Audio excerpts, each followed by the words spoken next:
Look, up in the sky. It's a bird. It's a plane. It's a hot air balloon? Huh.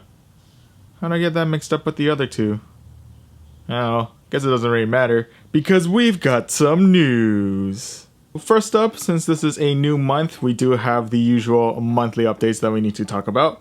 First up, once again, the Pokemon for the Research Breakthrough Encounter has changed once again. So from now until Saturday, August 1st at 1 p.m. Pacific time, the Rock Skin Pokemon Larvitar will be available as the Research Breakthrough Encounter. And of course, if you're lucky, you may encounter a shiny Larvitar. Honestly, admittedly, Larvitar is probably one of the more exciting research breakthrough encounters that we've had as of 2020. So next up, in terms of legendary raids, Zekrom has left the chat. With it, the boundary Pokemon Kyurem has decided to take his place. And so Kyurem will be available to battle in 5-star legendary raids until further notice. And it is worth noting that much like previous legendary Pokemon, Kyurem will be having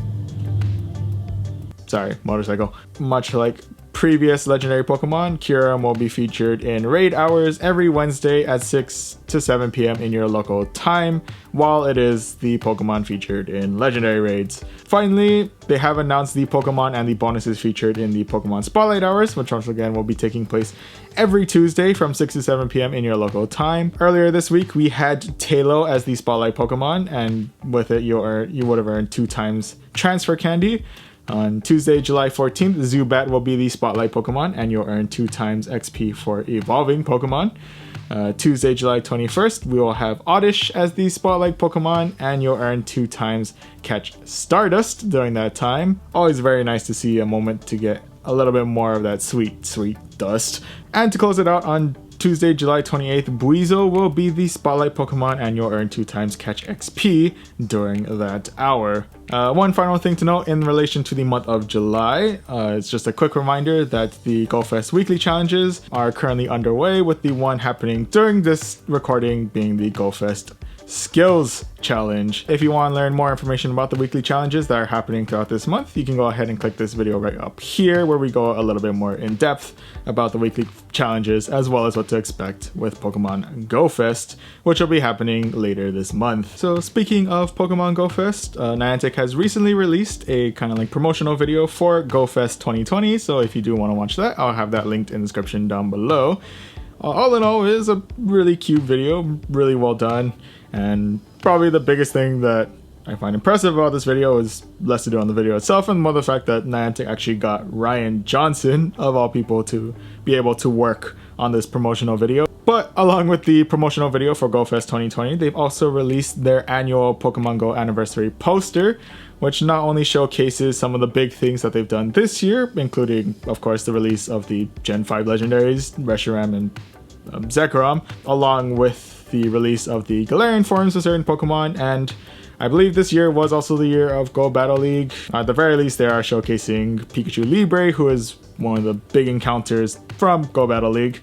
But nonetheless, they also show a little bit of what's to come, including Mega Evolution, which is very, very front and center. And of course, like previous Pokemon Go anniversary posters, they do include the next set of starters from Gen 6. So next up, Niantic has decided to provide a little bit more information in regards to the upcoming Community Day, which we did find out is focused on the Pokemon Gastly. We did talk a little bit more in a previous news video, which I believe we'll have linked right up here. But to just kind of go over everything on this day, Gastly Community Day will be occurring on Sunday, July 19th from 11 a.m. to 5 p.m. in your local time. During this time, of course, Gastly will be appearing more frequently out in the wild, and if you're lucky, you will encounter a shiny Gastly.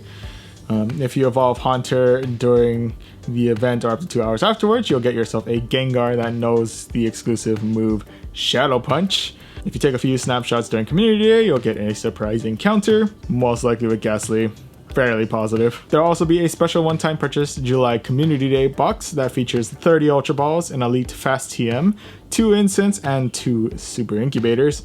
And one extra thing to note that for the low price of $1 US, or the equivalent pricing in your local currency, you'll be able to access the Community Day exclusive special research story, The Great Gastly. Really loving the name on this one. Otherwise, some other bonuses to note about that will be alive during Community Day, eggs will require 1/4 the usual hatch distance when placed in incubators during this event period, and incense will last for a total of 3 hours instead of the usual 1. So for a final bit of news, Professor Willow and the team leaders seem to have been stumbling upon some scraps of paper that seem to be indicating something big coming from Team Go Rocket. And if you do want to actually read up on that particular story, I'll go ahead and have that linked in the description down below. But nonetheless, all of this has been actually leading up to the new feature that has been released in relation to Team Go Rocket, is that Team Go Rocket has now taken to the skies and will now appear out in the wild in their infamous hot air balloon. So essentially at any given point in time, you may see a Go Rocket hot air balloon appear in your minimap.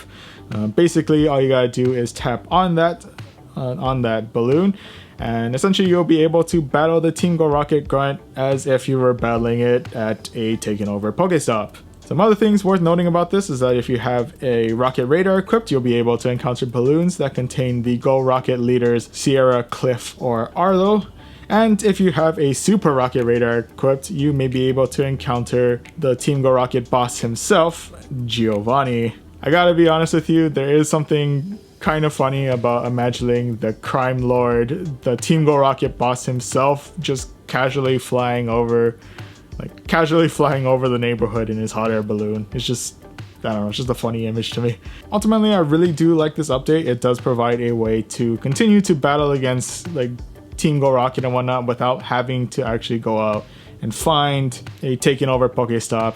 And it's especially valuable considering that we are still currently in the midst of a pandemic and a lot of people are still not able to really go out as much as we used to. And a side note, it does look like that with this implementation, it does look like this feature will play some part in the upcoming GoFest Weekly Challenge, which is focused on battles. So definitely interested to see how this new feature comes into play with that challenge. I'm definitely looking forward to battling any Go Rocket members that seem to be floating around my neighborhood. So that's all of the news I have for today. Hope you're all once again staying safe and staying healthy during this time. And with all of that said, I will see you guys in the next video.